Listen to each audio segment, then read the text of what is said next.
Usa ka non-government organization nga nangulo sa protection sa mga kabatan-unan ang nikumpirmar sa kakuwang sa mga pasilidad nga mauuntay puy-an sa mga bata nga naglibod suroy. Si Attorney Naomi Abariento sa Children's Legal Bureau nibutyag nga dakong hagit alang sa mga local government units ang kakuwang sa pasilidad din adto ibutang ang mga kabatan-unan nga at risk o in conflict with the law. Midugang si Abarientos nga gawas sa pasilidad kinahanglan usab ang sistema. Ang Barangay Council for the Protection of Children o sa kaopisina sa matag barangay misiguro sa pag-atiman sa mga problemado nga mga kabatan-unan.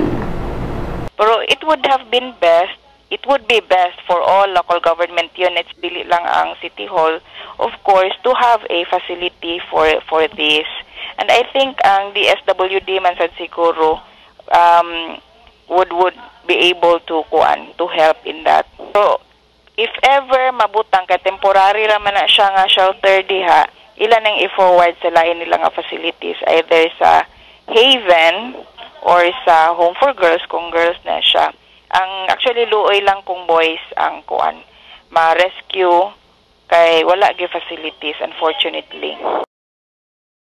Pero mo gina siya ang problema kay wala facilities to place them to actually supposedly to rehabilitate baka kung naagyud na sila problema sa drugs or to kanang maghimo og kaning system or process for them para malikay na unta sila sa kana nga kuan. Actually mao pa na ang challenge sa ato ang mga local government units how to kaning take care sa ilahang mga bata.